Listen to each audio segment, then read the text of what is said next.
Turle, merci d'être avec nous, rédacteur en chef adjoint de la rédaction anglaise de RFI. On parle ensemble des JO, puisque c'est dans une dizaine de minutes maintenant qu'on va apprendre le choix du comité de sélection. Il y a très peu de suspense. Alors, concrètement, est-ce que Paris, la région Île-de-France vont être bénéficiaires de ces JO 2024? On va en parler et on va comparer avec Londres. Et Éric Routhier, vous avez votre idée. Un budget a priori de 6,6 milliards, dont 1,5 milliard venant de l'État. C'est tenable ? C'est tenable si la maire de Paris est tenue sous tutelle. Mais avant d'en parler, je voudrais vous remercier de me prendre sur votre plateau, parce que plusieurs grands journaux, grands médias ont évité de parler de ce livre qui est très désagréable pour Anne Hidalgo. Mais c'est pas la question ce soir. Vous avez bien compris qu'on parle des JO. Je sais bien, mais tenez sur les JO, quand même. Est-ce que justement, c'est un défi pour la ville de Paris, l'État, et concrètement, est-ce que c'est tenable? C'est tenable. Toutes les autres villes ont largement dépassé le budget. Alors on nous dit qu'on ne le dépassera pas, mais à chaque fois on avait dit qu'on ne le dépasserait pas. Je pense qu'on le dépassera. Cela dit, on ne va pas faire les rabat-joie. Il y a beaucoup d'intérêt, et notamment pour remettre de l'ordre dans cette métropole, notamment la liaison avec Roissy, la saleté de Paris. Si les Jeux Olympiques permettent de donner un coup de pied dans la fourmilière et régler les choses qui sont très désagréables actuellement dans la capitale de la France, tant mieux. Mais c'est pas gagné. Philippe Turle, vous avez vécu ça à Londres. À Londres, on a triplé le budget, 2,6 milliards d'euros prévus initialement, 9 milliards de livres dépensés au final. Oui, alors je pense que malheureusement, c'est pas tenable à Paris, parce qu'on n'est même pas à les 9 milliards de l'époque de 2012, alors qu'on est en 2017.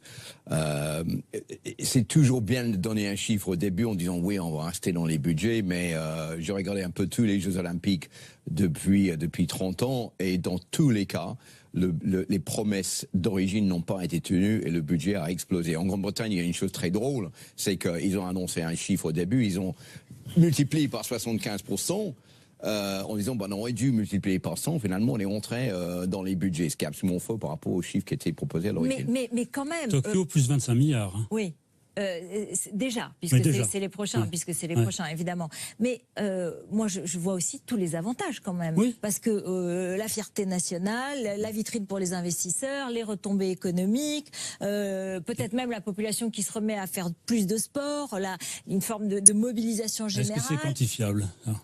Est-ce que c'est quantifiable? Mais c'est une donnée économique au sens large quand même. Mais ça peut faire comme 98, ça redonne de l'espoir.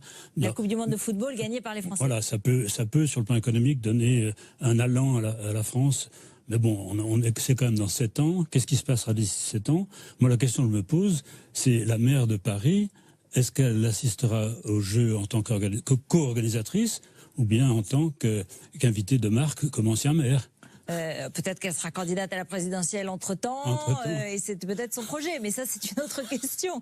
La question, ce qui est intéressant, c'est qu'est-ce qui s'est passé à Londres au moment des Jeux? Moi j'ai vu et je l'ai vécu, il y a des moyens de transport qui ont complètement changé, des quartiers extrêmement éloignés du centre de Londres qui sont devenus tout à fait accessibles, un train rapide depuis la gare de l'Eurostar, et tout d'un coup en 7 minutes on arrive au JO. C'est ça qui va se passer, c'est une révolution. Alors il faut dire que le quartier de Stratford où se trouvaient les Jeux Olympiques, où ils avaient construit le stade pour la cérémonie d'ouverture, a été complètement transformé par l'arrivée des Jeux Olympiques. Et il est vrai que les habitants, les gens qui travaillent, disent que si on n'avait pas eu les Jeux Olympiques, ce quartier n'aurait jamais été rénové aussi rapidement et aussi bien, qui fait attirer des entreprises, des sportifs, ça fait attirer aussi des musées, le siège des transports parisiens s'y installe. Donc tout ça, c'est bénéfique pour ce coin qui était quand même un coin un peu laissé pour compte. C'est les Jeux Olympiques de Saint-Denis en réalité. Oui, c'est l'espoir pour la Seine-Saint-Denis, précisément, puisque a priori,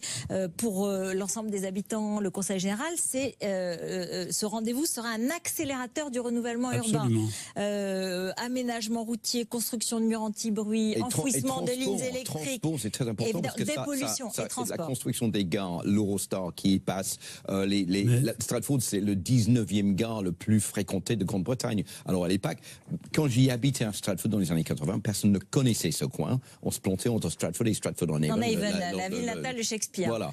Et maintenant, tout le monde connaît Stratford-on-Avon grâce aux Jeux Olympiques. Mais à Saint-Denis, il y a le stade, il y aura la grande piscine, il y a le village des médias, le village des athlètes qui sera transformé en logement.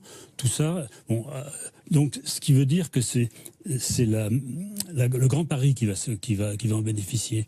Beaucoup plus que Paris, c'est le prestige, Paris capitale, c'est le prestige, tout ça, mais c'est effectivement le Grand Paris, et c'est le Grand Paris qui va gérer ça. Moi, je pense que les Jeux Olympiques vont être une sorte de coup de pied dans la fourmilière dans une organisation qui est tellement compliquée que personne n'y comprend rien. C'est-à-dire la ville, la région, la métropole, le Grand Paris. Voilà. Donc les transports vont être, ça va être un accélérateur pour les transports. Reste à savoir comment ça va être géré et qui va le gérer, parce que pour l'instant, il n'y a pas de pouvoir. Les pouvoirs, je pense que Emmanuel Macron va prendre la main, le pouvoir d'État. C'est l'État qui paye quand même. C'est pas, c'est l'État qui paye une partie. Plus que la ville. C'est l'État qui paye. Je pense que l'État va prendre des choses en main, et donc ça laisse prévoir des combats politiques intéressants et importants à court terme. Oui, puisque notamment les relations entre les deux ne sont pas formidables. Alors, en ce moment même, donc on le sait, Anne Hidalgo justement s'est exprimée, Tony Estanguet, notre voilà, là c'est le maire de Los Angeles qui est en train de s'exprimer, puisqu'on est en direct avec les images de Lima.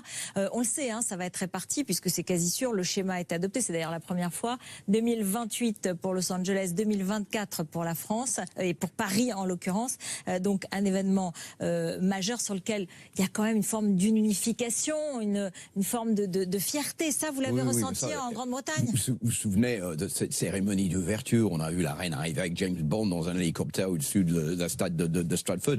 Tout le monde se souvient. Il y avait une grande fierté. Ça vous a fait plaisir, vous avez piqué à Paris, c'est ça qui vous a fait plaisir. Voilà, il n'y a rien de mieux pour vendre la Grande-Bretagne que la reine d'Angleterre. Oui. Et donc, il suffit d'un mariage ou d'une cérémonie olympique pour que on voit pas tout le temps quand même la cérémonie olympique. Attendez, vous nous faites croire que c'était tout le temps, non? Nous, on n'a pas de reine. Qui était extrêmement bien fait par Danny Ball, qui fait vendre la Grande-Bretagne. C'est ça qu'on va faire en France. On va vendre Paris pour attirer des investisseurs, pour attirer les touristes, pour attirer des gens qui veulent venir peut-être s'installer ici. C'est toute la France qui va être vendue avec ces Jeux Olympiques, c'est pas uniquement Paris. Oui, c'est ça qui est en jeu, c'est-à-dire il y a un enjeu politique aussi, évidemment. Il y a un enjeu politique énorme, parce que vous savez que les relations entre Emmanuel Macron et Anne Hidalgo sont pour le moins complexes. Bon, pour l'instant, on met la poussière sous le tapis, mais moi je donne pas longtemps avant qu'on soulève le tapis. Et donc,